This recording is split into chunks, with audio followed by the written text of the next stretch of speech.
जय संतोषी माता, तेरी सदा ही जय हो। प्रिय भक्तजनों, आज सुनेंगे संतोषी माता व्रत की कथा। एक बुढ़िया थी, उसके 7 पुत्र थे, 6 कमाने वाला और एक निकम्मा था। बुढ़िया माँ 6 पुत्रों की रसोई बनाती, भोजन कराती और पीछे से जो बचता 7वें को दे देती थी। परंतु वह तो बहुत भोला भाला था, मन में कुछ विचार न करता। एक दिन अपनी बहू से बोला, देखो मेरी माता का मुझ पर कितना प्रेम है। बहू बोली, क्यों नहीं, सबका झूठा बचा हुआ तुमको खिलाती है।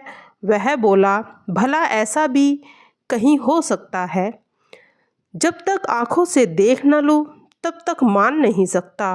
बहू ने हंसकर कहा, तुम देख लोगे तो क्या मान लोगे। कुछ दिन बाद बड़ा त्योहार आया। घर में 7 प्रकार के भोजन तथा चूरमा के लड्डू बने। वह जांचने को सिर दर्द का बहाना बनाकर पतला कपड़ा सिर पर ओढ़कर रसोई घर में सो गया और कपड़े में से सब कुछ देखता रहा। 6 भाई भोजन करने आए। माँ ने उनके लिए सुंदर सुंदर आसन बिछाए, 7 प्रकार की रसोई परोसी, सबको आग्रह करके जिमाया। वह देखता रहा। 6 भाई भोजन कर उठे तो माँ ने उनकी झूठी थाली में से लड्डुओं का टुकड़ा उठाया और एक लड्डू बनाया। झूठन साफ कर माँ ने उसे पुकारा, उठ बेटा, 6 भाई भोजन कर चुके हैं, अब तू ही बाकी है, उठ, कब खाएगा। वह उठते ही बोला, माँ मुझे भोजन नहीं करना, मैं तो परदेश जा रहा हूँ। माता ने कहा, कल जाता है तो आज ही जा। वह बोला, हाँ हाँ, आज ही जा रहा हूँ। यह कहकर वह घर से निकल गया। चलते समय बहू की याद आई तो वह गौशाला में कंडे थाप रही थी।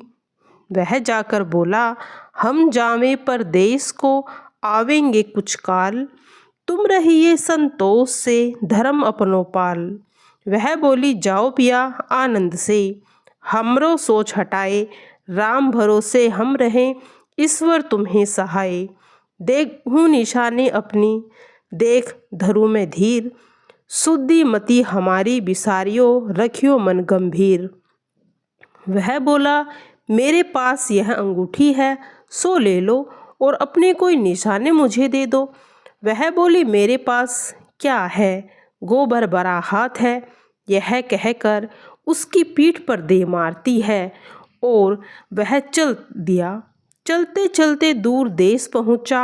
वहाँ एक साहूकार की दुकान थी। वहाँ जाकर कहने लगा, भाई मुझे नौकरी पर रख लो। साहूकार को जरूरत थी। वह बोला, रह जा। लड़के ने पूछा, तनख्वाह क्या दोगे। साहूकार बोले, काम देखकर दाम मिलेंगे। उसे साहूकार के पास नौकरी मिली। वह सवेरे 7 बजे से लेकर रात के 9 बजे तक नौकरी पे जाने लगा। कुछ दिनों में दुकान का लेन देन का हिसाब, ग्राहकों को माल बेचना और सारा काम करने लगा। साहूकार के 7-8 नौकर थे। वह सब कुछ चक्कर खाने लगे। यह तो बड़ा होशियार है। सेठ ने भी काम देखा और 3 महीने में उसे आधे मुनाफे का हिस्सेदार बना दिया। कुछ ही वर्षों में वह नामी सेठ बन गया और मालिक सारा कारोबार उस पर छोड़कर बाहर चला गया। अब बहू पर क्या बीतती है वो सुनो। सास ससुर उसे दुख देने लगे। सारी गृहस्थी का काम करके लकड़ी लेने जंगल में भेजते। इस बीच घर की रोटियों के आटे में जो भूसी निकलती उसकी रोटी बनाकर रख दी जाती और फूटे नारियल के नरेठी में पानी। इस तरह दिन बीतते रहे। एक दिन वह लकड़ी लेने जा रही थी कि रास्ते में बहुत सी स्त्रियां संतोषी माता का व्रत करती दिखाई दी। वह वहां खड़ी होकर कथा सुनने लगी और बोली, बहनों तुम यह किस देवता का व्रत करती हो और इसके करने से कौन से फल की प्राप्ति होती है। इस व्रत के करने की विधि क्या है? यदि तुम अपने इस व्रत का विधान मुझे समझा कर कहोगी तो मैं तुम्हारा बड़ा उपकार मानूंगी। तब उनमें से एक स्त्री बोली, सुनो, यह संतोषी माता का व्रत है।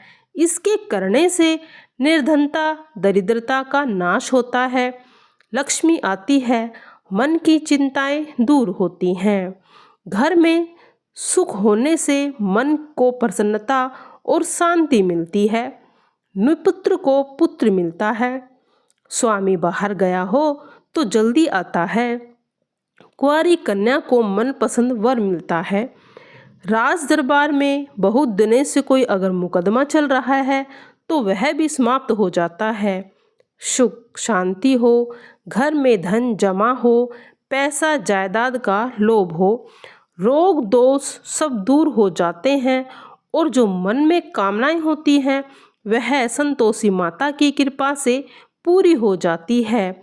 इसमें बहन कोई संदेह नहीं है। वह पूछने लगी, यह व्रत कैसे किया जाता है? मुझे भी बताओ, बड़ी कृपा होगी। स्त्री कहने लगी, 1.25 आने का गुड़ चना लेकर, इच्छा हो तो 5 रुपये का सहूलियत के अनुसार लेना, बिना परेशानी श्रद्धा और प्रेम से जितना बन सके सवाए लेना, हर शुक्रवार को निराहार रह कथा सुनना, इसके बीच नियम ना टूटे, लगातार नियम का पालन करना, सुनने वाला कोई न मिले तो घी का दीपक जला उसके आगे जल के पात्र को रखकर कथा कहना, परंतु नियम नहीं टूटना चाहिए। जब तक कार्य सिद्ध ना हो नियम का पालन करना और सिद्ध हो जाने पर व्रत का उद्यापन करना। 3 मास में माता फल को पूरा कर देती है। यदि किसी के ग्रह खोटे हो तो माता 3 वर्ष में अवश्य कार्य सिद्ध करती है। उद्यापन में 2.5 सेर आटे का खाजा तथा इसी परिणाम से खीर तथा चने का साग करना, 8 लड़कों को भोजन कराना, जहाँ तक मिले देवर जेठ भाई बंधु कुटुंब के ले लेना, न मिले तो रिश्तेदारियों और पड़ोसियों के बुला लेना, उन्हें भोजन करा यथाशक्ति दक्षिणा देना, माता का नियम पूरा करना। उस दिन घर में कोई भी खटाई ना खाए। यह सुन बुढ़िया के लड़के की बहू वहाँ से चल दी। रास्ते में लकड़ी के बोझ को बेचकर उन पैसों से उसने गुड़ चना ले लिया। माता के व्रत की तैयारी कर आगे चली। सामने मंदिर देख पूछने लगी, यह मंदिर किसका है? यह सब कहने लगे, संतोषी माता का मंदिर है। यह सुन मंदिर में जा माता के चरण में लिपट कर रोने लगी। दीन होकर विनती करने लगी, माँ, मैं निपट अज्ञानी हूँ, व्रत के नियम को नहीं जानती, मैं बहुत दुखी हूँ। हे माता जगजननी, मेरा दुख दूर कर, मैं तेरी शरण में हूँ। माता को उस पर दया आई। एक शुक्रवार बीता था कि दूसरे शुक्रवार को उसके पति का पत्र आया। तीसरे को भेजा हुआ पैसा पहुंचा। यह देख जेठानी मुंह सुकुड़ाने लगी, बच्चे ताने देने लगे, काकी के पत्र आने लगे हैं, रुपया आने लगा है, अब तो काकी की खातिर बढ़ेगी, अब तो काकी बुलाने से भी नहीं बोलेगी। बेचारी सरलता से कहती है, भैया पत्र आवे रुपये आवे, हम सब के लिए अच्छा है। ऐसा कहकर आंखों में आंसू भरकर माता के मंदिर में जा मातेश्वरी के चरणों में गिर कर रोने लगी। माँ, मैंने तुमसे पैसा नहीं मांगा, मुझे पैसे से क्या काम, मुझे तो अपने सुहाग से काम है। मैं तो अपने स्वामी के दर्शन चाहती हूँ, उनकी सेवा चाहती हूँ।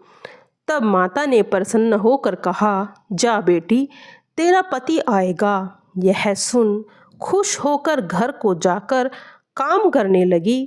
तब संतोषी माता विचार करने लगी, इस भोली पुत्री को मैंने कह तो दिया है कि तेरा पति आएगा, पर आवेगा कहाँ से? वह तो इसे स्वप्न में भी याद नहीं करता। उसे याद दिलाने के लिए तो मुझे स्वयं ही जाना पड़ेगा। वह सपने में प्रकट हुई। साहूकार के बेटे, सोता है या जागता है? वह बोला, माता, सोता भी नहीं हूँ, जागता भी नहीं हूँ, बीच में ही हूँ। कहो क्या आज्ञा है? माँ बोली, पुत्र, तेरी स्त्री बहुत कष्ट में है। तेरे माता पिता उसे दुख दे रहे हैं। वह तेरे लिए तरस रही है, तू उसकी सुध ले। वह बोला, हाँ माता, यह तो मुझे मालूम है, परंतु जाऊं कैसे? परदेश की बात है, लेन देन का हिसाब मुझे समझ में नहीं आता कि कैसे जाऊं। माँ कहने लगी, मेरी बात मान, सवेरे नहा धो, माता का नाम ले, घी का दीपक जला, दंडवत कर दुकान पर जा बैठना। सांझ होते होते धन का ढेर लग जाएगा। जब सवेरे बहुत जल्दी उठा तो उसने लोगों को अपने सपने की बात कही, तो वे सब उसकी बात को अनसुनी कर खिल्ली उड़ाने लगे।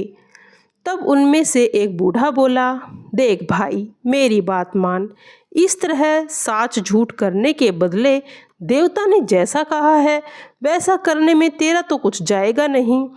उस बूढ़े की बात मानकर नहा धोकर संतोषी माता को दंडवत प्रणाम कर घी का दीपक जलाकर दुकान पर जा बैठा।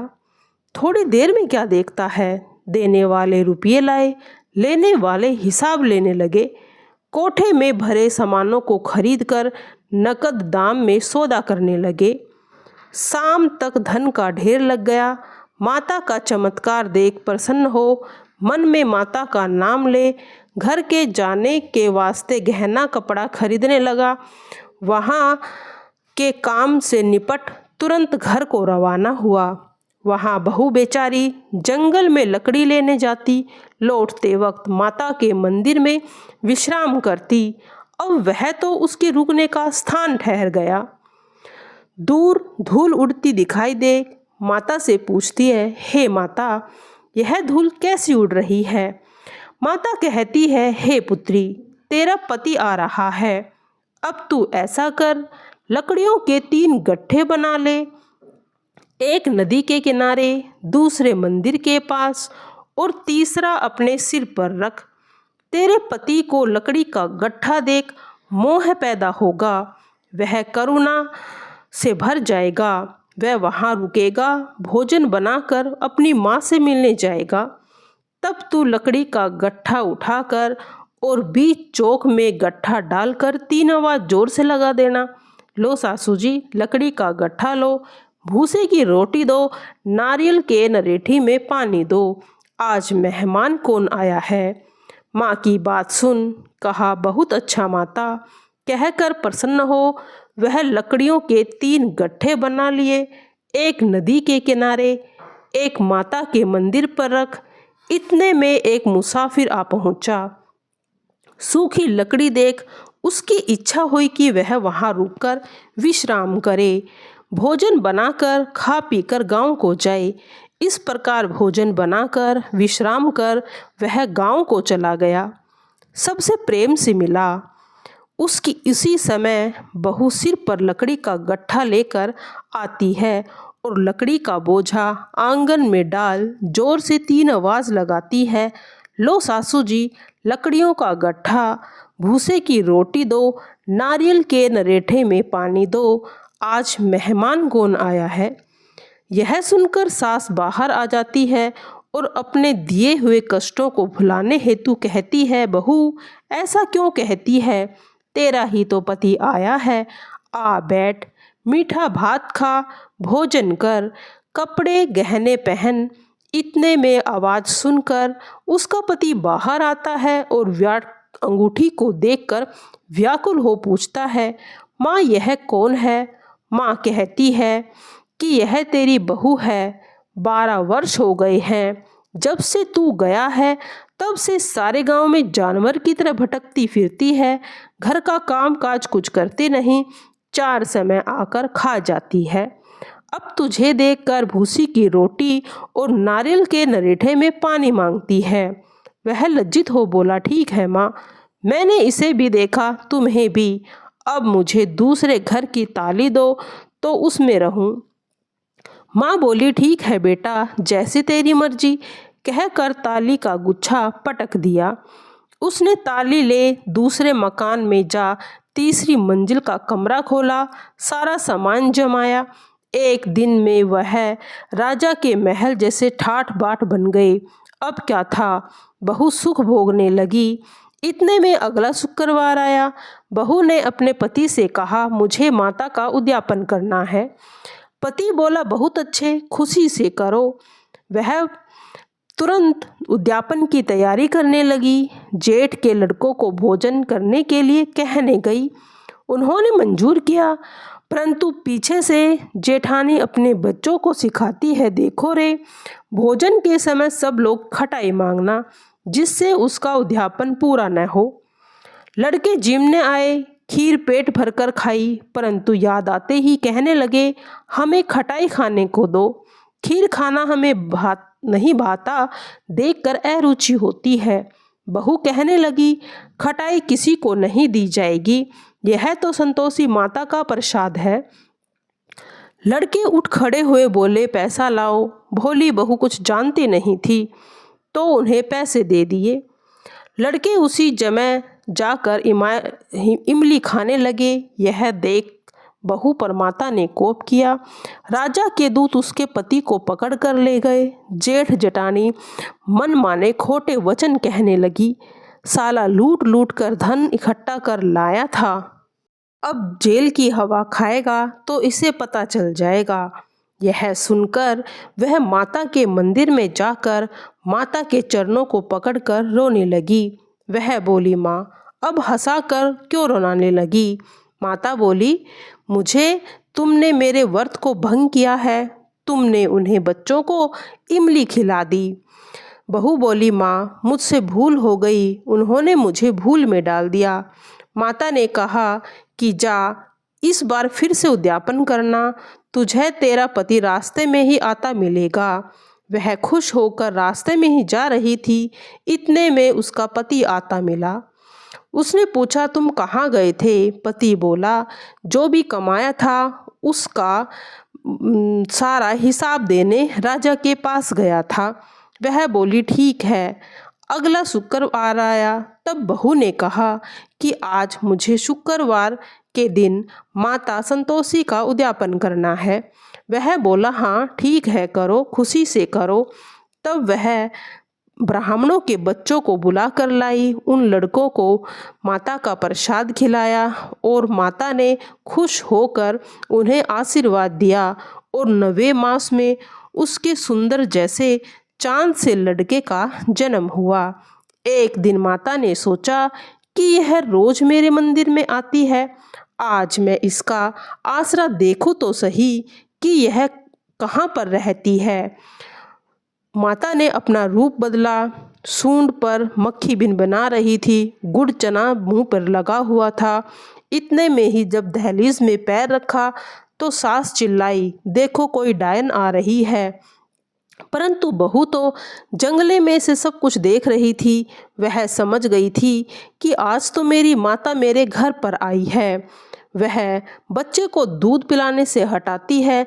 सास का क्रोध फूट पड़ता है और बोलती है, रांड इसे देखकर उतावली हो रही है। तब वह बोली, माता जी, यह संतोषी माता है जिसका मैं व्रत करती हूँ। तब उसने देखा कि माता के प्रभाव से चारों तरफ लड़के ही लड़के दिखने लगे। सभी माता के चरणों में पड़ गए और माँ से क्षमा याचना करने लगे।